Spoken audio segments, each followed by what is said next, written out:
Hindi sakop ng bank secrecy law ang impeachment cases, kaya ayon kay House Justice Committee Chairperson at Batangas 2nd District Representative Jervy Luistro, walang hadlang para maisapina ang bank records ni Vice President Sara Duterte, oras na umpisahan na ang pagdinig sa impeachment cases. Ayan. So, walang hadlang.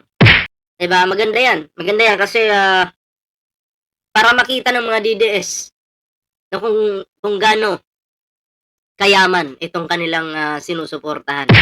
Mahirap lang daw sila eh. So, maganda to na, na ipapasabti na yung bank records. Para yung mga sikreto, malaman ng taong bayan. Naging mayor ka, naging vice president ka, imposibleng hampas lupa ka pa rin hanggang ngayon. Imposibleng pulubi ka pa rin hanggang ngayon. Nakukuha niyo po yung punto ko mga pre. Diba? Sila'y nagsisinungaling na maliit lang daw yung salin nila, ganito ganyan, wala pang 100 million. Pero kaya nilang magbayad kay Kaufman ng 100 million to 150 million per month. Saan nila kinukuha yung perang yun? Tapos, meron pang offer kay Madriaga na 1 billion manahimik lang. Sana all! Sana all talaga! Tibay mo, tibay ng mukha mo, Inday. Ayan mga priyasa, hindi pa po nakakapag-like, share, subscribe. Ayan, like, share, subscribe na po para po ay maging updated po kayo sa mga uploads natin. Tuloy po natin ito mga pre.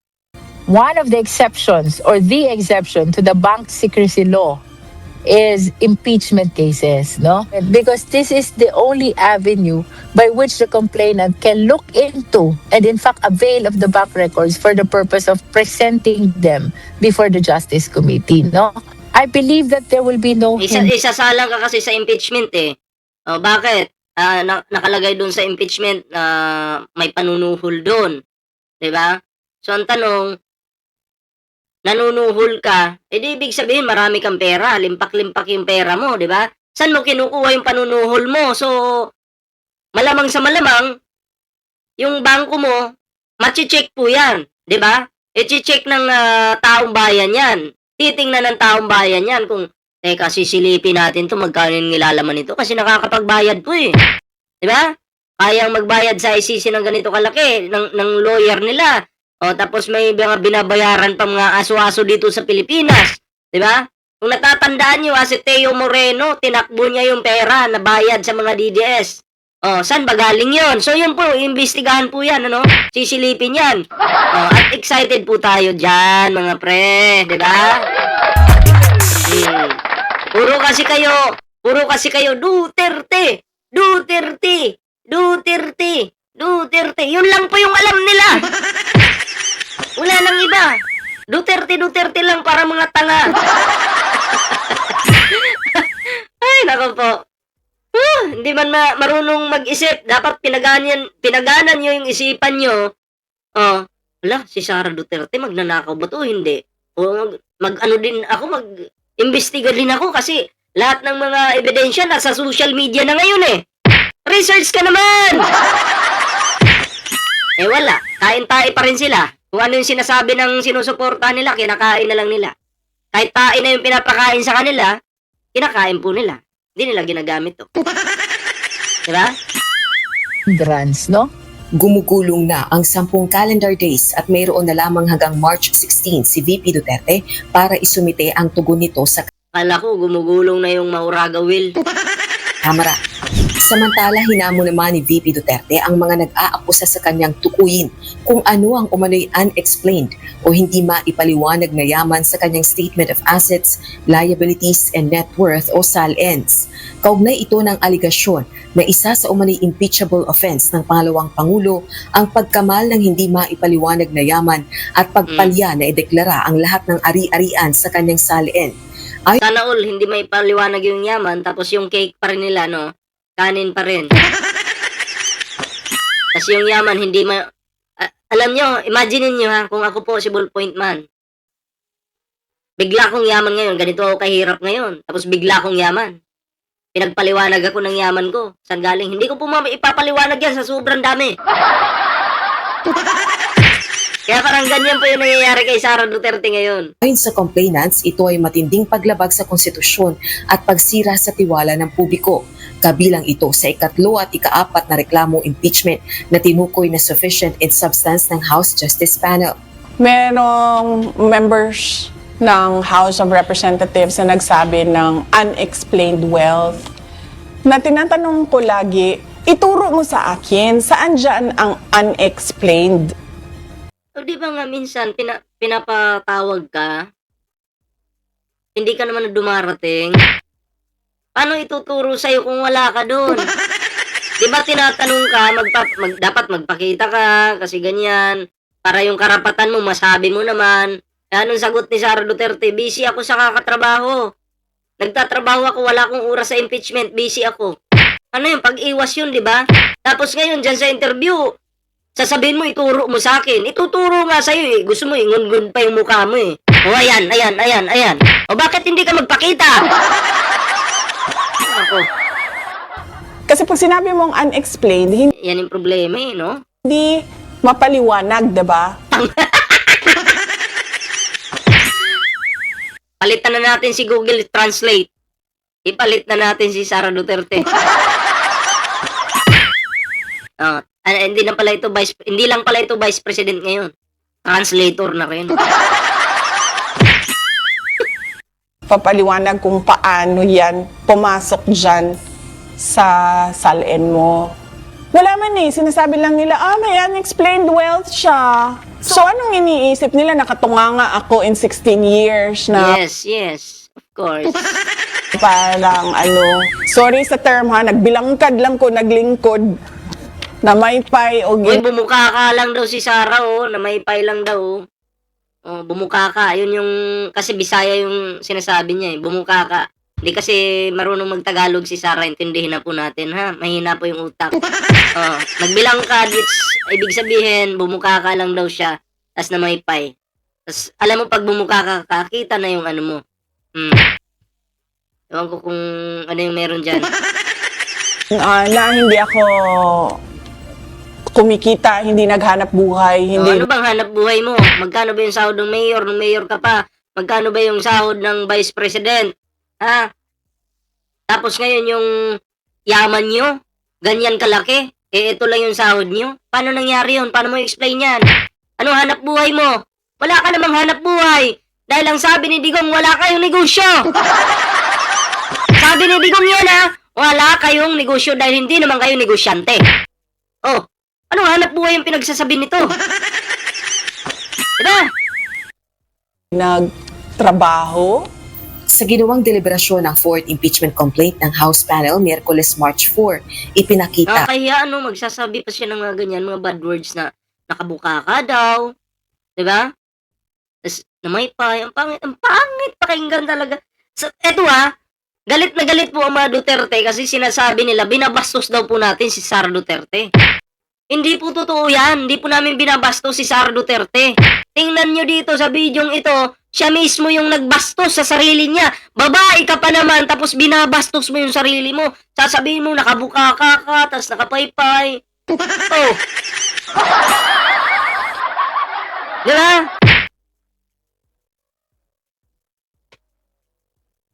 Tandiakita natin to. So ano yun?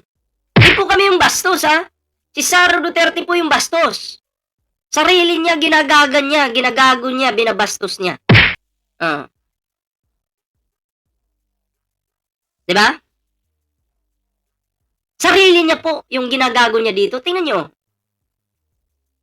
Hanap buhay, hindi nagtrabaho.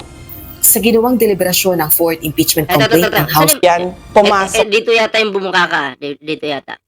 Papaliwanag kung paano yan pumasok dyan sa salin mo. Wala man sinasabi lang nila, may unexplained wealth siya. So anong iniisip nila? Nakatunganga ako in 16 years na parang sorry sa term ha, nagbilangkad lang ko, naglingkod, na may pay o na hindi ako kumikita, hindi naghanap buhay, hindi nagtrabaho. Sa ginawang deliberasyon. Yun. Bumubuka ka lang daw po siya, hindi daw po siya nagtatrabaho. Ano ba nga yung trabaho ni Sara Duterte, mga pre? Isa-isahin po natin. Yung siraan yung administrasyon ni PBBM. Okay, yun po yung trabaho niya. At naiintindihan ko po siya doon. Diyan po siya expert. Okay? Sa paninira kay PBBM. Diyan po siya magaling. Diyan po siya talagang expert sa mga balahuraan, panggagago, pantatarantado, 'di ba? Ano pa? Yung pagmumura, pagbabanta, diyan po magaling si Sara Duterte. Tapos ngayon, ano ako nakabuka ka lang, tas ganyan walang ginagawa, nakapaypay lang? Ano ka, negosyante? Negosyante ka ba? Tangina. Mapapamura ka na lang talaga.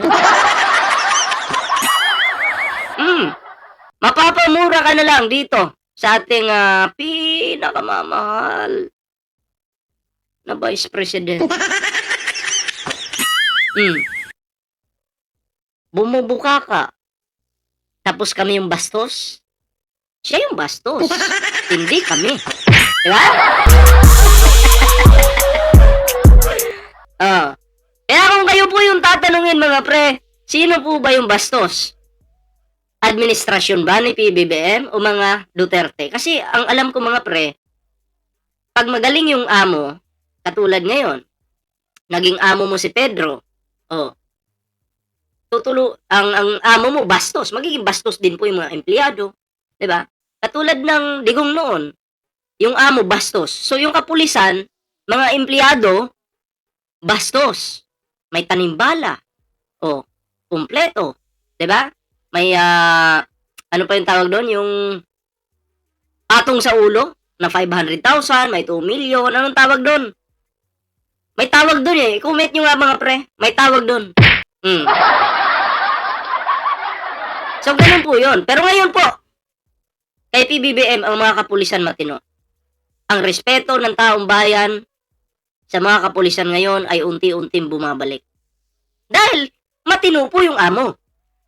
Siyempre, ang mga empleyado, diba? Yung mga kapulisan natin, hindi lang po kapulisan yung tinutukoy dito, lahat po, lahat. Magiging matino po sila.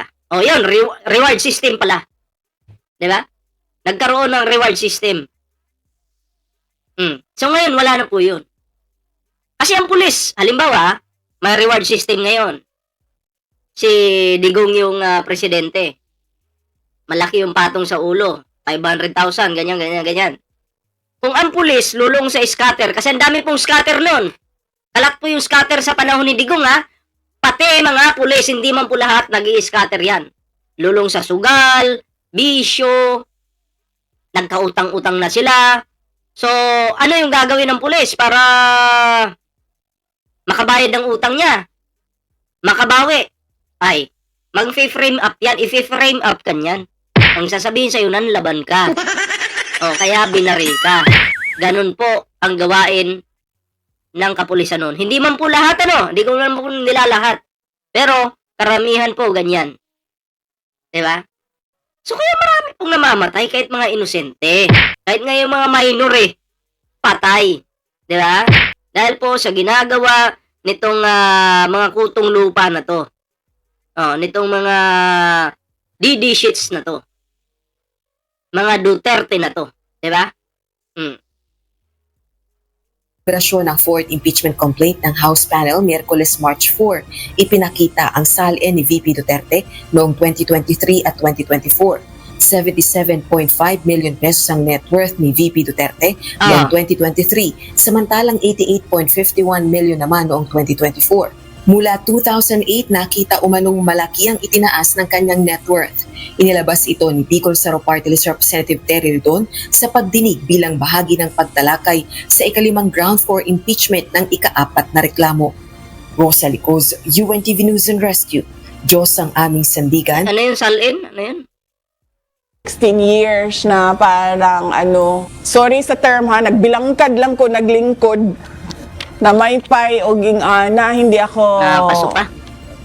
kumikita, hindi naghanap buhay, hindi nagtrabaho. Sa ginawang deliberasyon ng fourth impeachment complaint ng House panel Miyerkules March 4, ipinakita ang salin ni VP Duterte noong 2023 at 2024. 77.5 million pesos ang net worth ni VP Duterte noong 2023, samantalang 88.51 million naman noong 2024. Mula 2008, nakita umanong malaki ang itinaas ng kanyang net worth. Inilabas ito ni Bicol Saro Party List Representative Terry Ridon sa pagdinig bilang bahagi ng pagtalakay sa ikalimang ground for impeachment ng ika-4 na reklamo. Rosa Licoz, UNTV News and Rescue. Diyos ang aming sandigan, serbisyo publiko. Pilit kong iniintindi itong bilangkad ni Saray, no? Hindi ko talaga, hindi ko ma-gets kung bakit kailangan niyang gawing example yun para mas maintindihan ng mga Pilipino. Wala eh, pangit mga pre, no? Na yun yung gagamitin mong, way para maging example. Parang si Congressman Bastos Maniakis. Iba rin yung in-example niya, si Ann Curtis naman po yun, di ba? Oh, yung ginawa niyang example. So, ganun po sila kababaw mag-isip na kahit mabastos po yung sarili nila, no? Kahit mabastos po yung kanilang sarili, okay lang. 'Di ba? Basta maging example 'yun. Sa tingin niyo po ba tama po ba itong ginagawa, no? Yung ginagawa ng mga ni Sara Duterte. 'Di ba? Kaya kami po, wag niyo po kaming sasabihin kami ang bastos, ha? Hindi po kami bastos. Dahil si Sara Duterte mismo, inuulit-ulit ko nang i-play dito si Sara Duterte mismo, yung talagang nanggago sa sarili niya, ng bastos sa sarili niya. Hindi po si Ballpoint Man, hindi po yung mga nagko-comment sa akin dito, ha? Kundi si Sara Duterte mismo. Kaya ang sisihin nyo dyan, no? Wag ako. Kundi si Sara Duterte ang inyong sisihin. Okay? Awayin nyo si Sara Duterte. Sara Duterte! Bakit mo binabastos yung sarili mo? Ha? Bakit mo ginagago yung sarili mo? Ganun ba? Dapat may banat kayo. Hindi yung paano-ano na lang kayo dyan, no? Yung parang hahayaan nyo na lang. Kasi kung kami yung nagsalita nyon, sasabihin namin, kung kami yung nagkwento, sasabihin, bumuka ka si Sara, grabe siguro yung galit nyo sa amin, ano? Pero si Sara yung nagsalita ngayon, bakit wala kayong kibo dyan? Mga bobong didiles, mga dutae.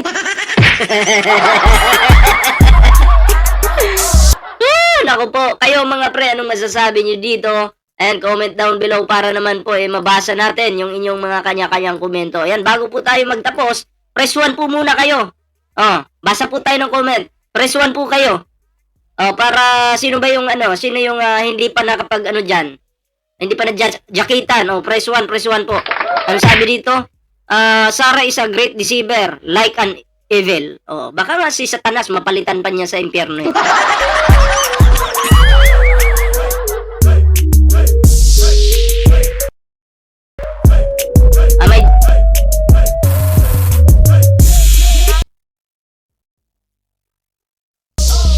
May jacket na po si si Elizabeth. Takot kay pusit mga DDS. Alulos lahat nagsama-sama. Okay? Puro uulang sila. Guys, so, di po yung yan po yung ibig sabihin niyan, mga sila, mga weak, mga aso-aso lang. Mga utusan lang. Uulang ng uo. Ganun yun. Ha? Uulang po sila ng uo. Kaya good luck sa kanilang sa kanila mismo, sa mga utak nila at sa kanilang Sara Duterte, no? Hindi po yan makakalusot sa 2028. Ang mga mukhang pera, dito na sila. Lahat po ng tao mukhang pera, ha? Lahat ng tao nangangailangan ng pera. Lahat ng tao nangangailangan ng pera. Kasi kung hindi mo kailangan ng pera, bakit buhay ka pa ngayon? Bakit buhay ka pa ngayon, ha? Hindi mo kailangan ng pera? Kaya kung ako po, tatanungin niyo ako, mukha po talaga akong pera. Ako, mukha talaga akong pera. Tangina. Oh. Sino ba yung hindi mukhang pera dito? Ako, mukha akong pera. Umaamin ako. Mukha ko. Mukhang 1,000 yung mukha ko. Sa susunod, magiging 125 million na to in 11 days. Oh. Diba? Mabuti, alam mo yan. Mukha kang pera. Yes, mukha akong pera. Diba? Ikaw naman, Irene Madrid, ano ka nga eh. Naghanap ka nga ng lalaki dyan sa Cubao eh. Pukpuk ka kasi kailangan mo ng pera. Diba? Pati yung anak mo, pukpuk, binibenta mo yung poke ng anak mo. Kaya wag mong sabihin na hindi ka rin mukhang pera. Ang baho nyo nga lang. Mabaho yung pamilya nyo kasi mga ampas lupang patay gutom kayo. Diba? Tarantado, pukpuk. Oo, mga palamunin pa. Yung anak ni Irene Madrid, no? Pati yung nanay niya, pukpuk po yan. Pukpuk po yan. Sure ka, pukpuk? Yes, pukpuk. Diba? Diba nga, dinidilaan na ni Francis Leo Marcos yung puke ng anak mo kahit mabaho? Diba? Kaya kayo, mga hampas lupa yung pamilya nyo, mga kumakain kayo ng burat. Pati yung tatay mo, bakla. Kahit patay na yung tatay mo, bakla yun. Oy, mukhang pera, di ako katulad mo bayaran, putang ina. Wag kang magmalinis, ha? Wag kang magmalinis dahil ikaw mismo nagpapabayad para lang magpatera sa puwet. Sabi nga nung tumira sa'yo, putang ina, maligo ka daw, baho-baho mo. Oy, dalaga pa ako, dalaga ka pa. Eto na nga yung matindi, dalaga ka pa, tapos ikaw, nagpapatira ka kung saan-saan. At mga lalaki, kahit umiiwas na sa'yo, sabi ng mga lalaki, ayoko na, ang pangit mo kasi. Alam mo ba yung mukha mo? Ang haba daw ng baba mo, hanggang dito, yung baba mo. Pangit-pangit mo daw. Ikaw yung dalaga daw na mukhang engkanto yung mukha. Diba? Huwag ka magmalinis. Malinis kaya ako. Ikaw ang pangit mo. Katulad niya, no? Sabi niya, di, tulad mo, pisot ka, tinatarget yung pag-aari ko, Bakit? Magpapabayad ka, puki ng ina mo, hindi ako pumapatol sa mga pangit na tulad mo. Ay, nako. Kayo mga pre, anong masasabi nyo sa ating topic ngayon? Comment down below para marami po tayong mabasa po natin yung inyong kanya-kanyang komento, no? Mga komento ninyo, mga banat ninyo dyan. Babasahin po natin yan. Kahit DDS ka pa, walang problema yan. Kasi sa akin, ang mga DDS, ginagawa po natin, pulutan yan. Shoutout po shoutout kay Marilyn Castro. Magandang gabi po. Siyempre sa lahat na nandito, shoutout din dito sa Pukpok na si Irene Madrid. Na Pukpok po na pangit na babae na mukhang kabayo yung mukha. Salamat sa pagbisita at nababoy kita dito yung pagkababae mo, binaboy ko at masaya po ako dyan dahil pangit ka kasi.